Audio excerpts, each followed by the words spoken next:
cours sur les IAS-IFRS. Les coûts d'emprunt de l'IAS 23.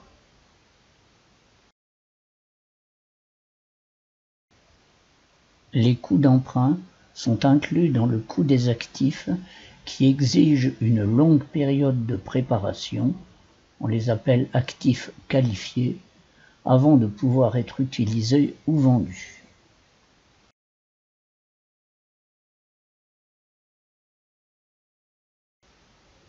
Les frais admis sont ceux supportés pendant la période de production, les emprunts spécifiques d'abord, et ou les emprunts généraux sur la base d'un taux moyen pondéré.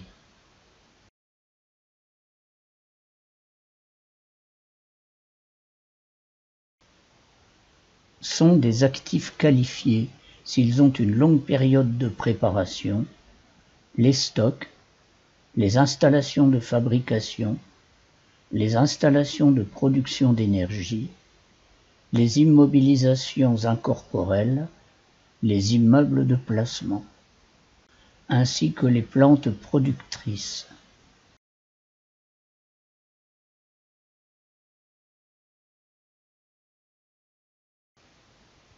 Ne sont pas des actifs qualifiés.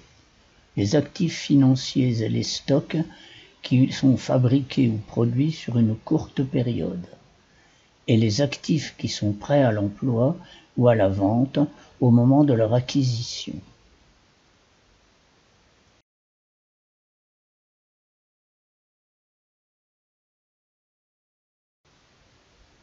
En premier, il faut retenir les financements spécifiques, emprunts expressément destinés à la production du bien.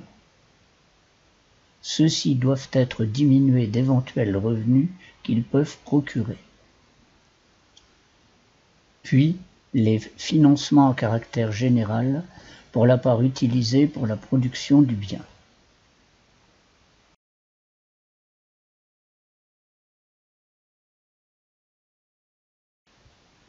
Quels sont les taux à retenir? Pour les emprunts spécifiques, les taux réels supportés. Pour les emprunts à caractère général, le taux moyen pondéré des emprunts concernés, mais dans certains cas, il faut retenir les financements de la société mère et de certaines de ses filiales.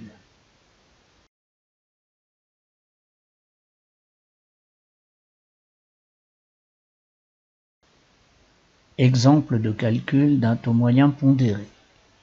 Un financement est assuré par un emprunt de caractère général de 4 000 à 8% et un autre de 6 000 à 6%. Le taux moyen est de 4 000 multiplié par 8 plus 6 000 multiplié par 6. L'ensemble est divisé par 10 000, c'est-à-dire la somme des deux emprunts, 4 000 et 6 000. Le taux moyen est de 6,80%.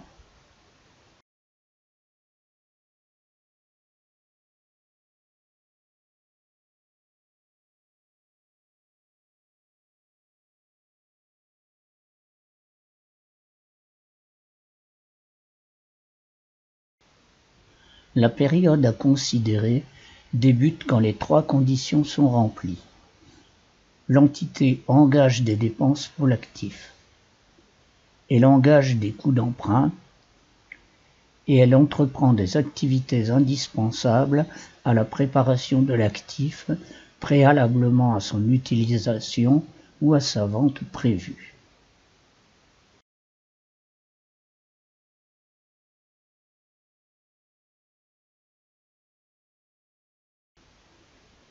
L'incorporation des intérêts cesse pendant une longue interruption de la production, sauf pour une période au cours de laquelle elle exécute des travaux techniques et administratifs importants, lorsqu'un délai temporaire est une étape nécessaire au processus de préparation de l'actif, à son utilisation ou à sa vente prévue, période d'intempérie par exemple.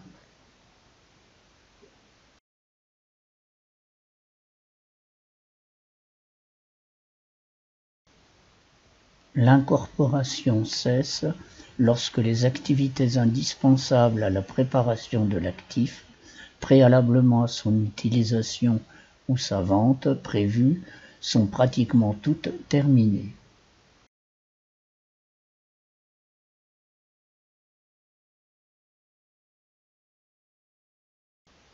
Cas particulier, il peut arriver que le coût du bien, intérêt compris, dépasse la valeur récupérable. Alors, une dépréciation est calculée pour ramener le coût à la juste valeur.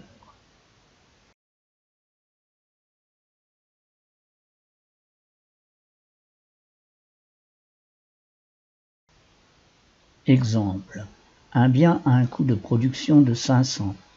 Un montant d'intérêt de 100 est éligible au titre de l'IAS 23. La juste valeur est de 550. Le bien est amortissable sur 5 ans.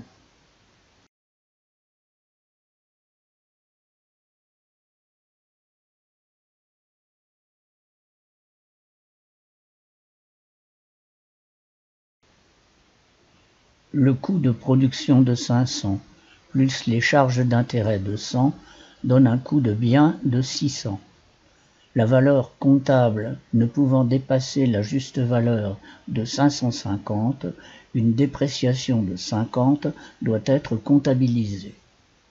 Les amortissements de N1 à N5 seront de 550 sur 5 égale 110.